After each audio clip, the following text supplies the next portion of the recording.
back-to-back titles before Johnson and Jerry parted ways after the '93 season. Let's take a listen to Jerry on Jimmy. The changes were really inevitable. There was no real easy way to do it. I wanted someone I knew. I wanted someone I knew well. I wanted someone that could get it done to be our coach. I wanted Jimmy Johnson.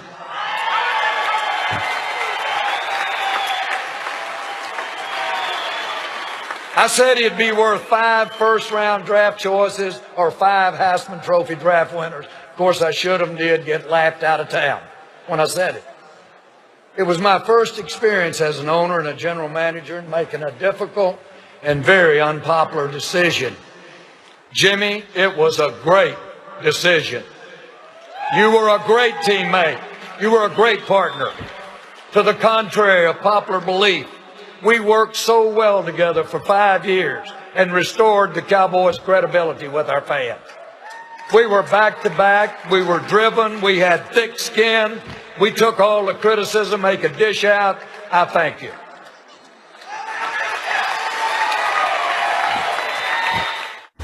After the ceremony, Jerry talked about their reported strained relationship and said, our differences, while they were certainly visible in magnitude because of the nature of it, if you really look at our friendship over the years, there's just not that much to fuss about. And so it was pretty easy to reflect back on his contribution and what he meant. Skip, how surprised were you by this? I was stunned. Really? I know too much. They had a whole lot to fuss about. And by the way, we didn't see the part that Jerry glossed over when it came to the firing of Jimmy after winning back-to-back Super Bowls. He said during his speech to Jimmy, and I quote, after Jimmy screwed up, and then he went on into his next story. So he just dismissed that as it was your fault. He did not apologize. He went on and on about their partnership and how they teamed up beautifully, and they did for a while.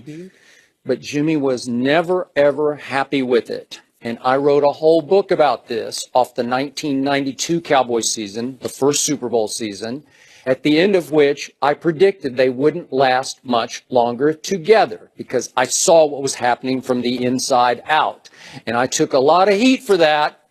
And 1 year later, after another Super Bowl victory, Jerry fired Jimmy. Suffice it to say, I don't think in the history of pro football from here until the end of time that will ever happen again. No. They'll win 2 together, and then the owner will fire the head coach unless there's something off the field incident or something. Yeah, right? Back-to-back Super Bowl, Skip, normally get you at least 10 years. At least 10 years.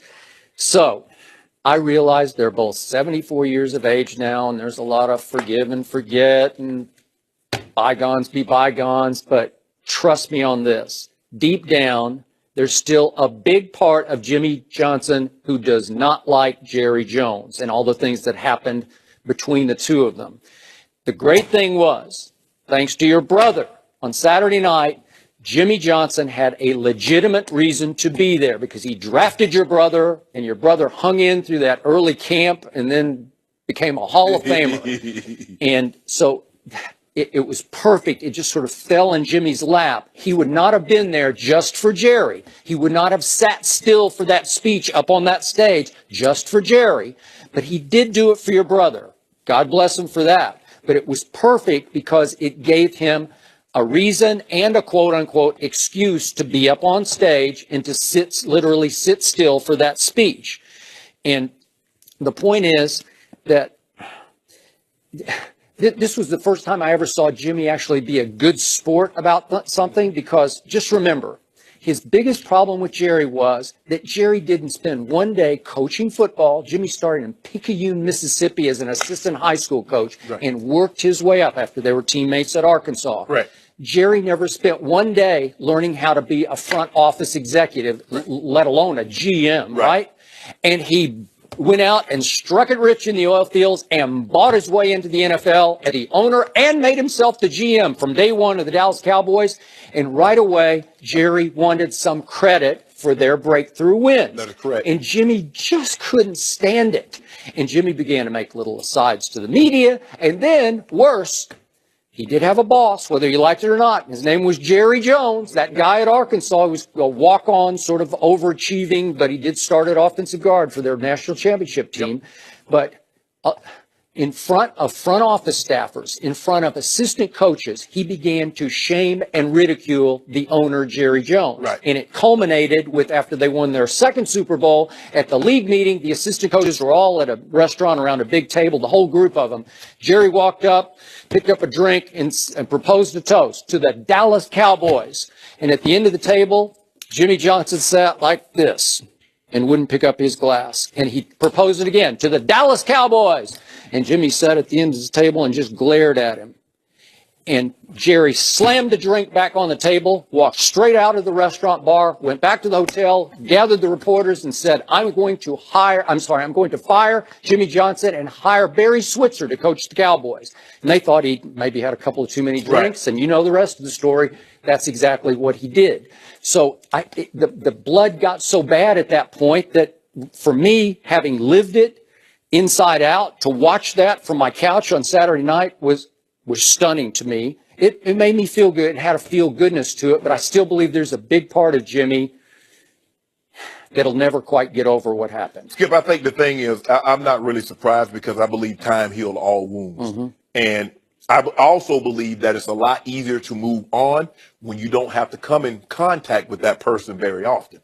Like you said, he was at this event because Jason asked Jimmy to be his presenter. He did. So there's a great chance, I don't know, maybe Jimmy would have swallowed his pride and said, you know what, I'm not gonna let the bad outweigh the good. I'm gonna go and show my support. But Skip, when you don't have to see somebody regularly, you don't have to come in contact with them, because Jerry lives in Dallas and Jimmy's on the water in Miami, and they're not coming in contact very often. Yeah. I don't know how often they get together with those first two Super Bowl teams.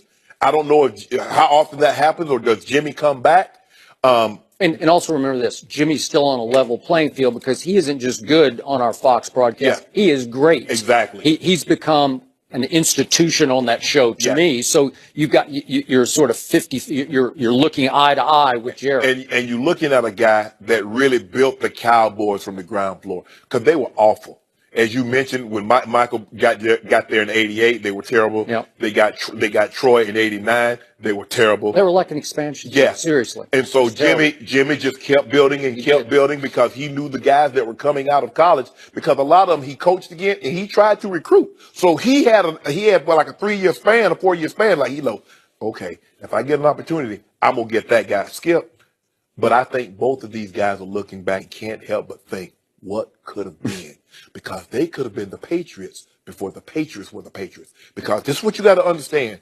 They won 2 Super Bowls. They won those back-to-back in 92 and 93, Skip.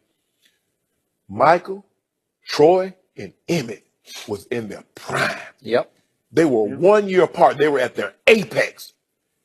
And Jimmy and Jerry wanted, Jimmy wanted the credit and Jerry wanted the credit. You see, Coach. And by the way, Jerry deserves some of the credit. He pulled off the Charles Haley trade from your rival 49ers that put them over the top. He did go sign Dion that helped them win that would be after Jimmy. But if you look at Mr. Kraft, Mr. Kraft ain't worried about how much credit. All he does is want the Commissioner Goodell to handle that Lombardi. He's a guy that says, okay, Coach Belichick, you're the one that's grinding.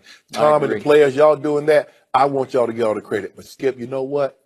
People rarely talk about the fish that they caught on the wall. They talk about the one that got away. And that's what we're seeing here, because Jimmy and Jerry both know, Skip, what could have been. We're talking about the Steelers of the 70s, 4 and 6 years, or possibly 5 and 8 years. That's what they could have done. Well, no one's won 3 in a row, so they could have at least won 3 in a row, and I think 4. You're talking about immortality. And I don't know if they're going to allow Jimmy, because I think Jimmy is a Hall of Famer. You look at what he did. Sure. He probably should be in the Hall of Fame. Throw the college in too. Yeah, and it's just, for me, Skip, I don't think about the Super Bowls I won. The game that haunts me is the divisional game to Jacksonville. That's the one I think about more. The wins, Skip, they're there. I keep thinking, could we have won 3 in a row? If we'd have done that one in '96 and played the Packers and played them again, what could have been? That's what drives you. And that's because, you know why, Skip? Because Jerry realized how hard it is. He got that one in '95. And he hasn't been close in over 2 decades. And he's looking back too, like, we got 3. I got 3 of these. There's 5 total. Yeah. But we probably should have 7 or 8 of these things up in here. Just remember, these are 2 men with huge egos and quick triggers. Yes. Tempers. Yes. And that's it. After a while, it's going to be a finite lifespan. Something's going to happen. Were they close in college? No. They were always, everybody talked about they were roommates, and they were only roommates because their names fell in perfect alphabetical order, so they got paired by Johnson and Jones. Right. That's why they were roommates. Egos will get you every time. That's the biggest part of dynasties, is managing the egos and being unselfish. When you look at Tom Brady and Belichick and Cleveland, huh? like they all have like the Cavaliers. Well, it's falling apart now. I wonder why. Egos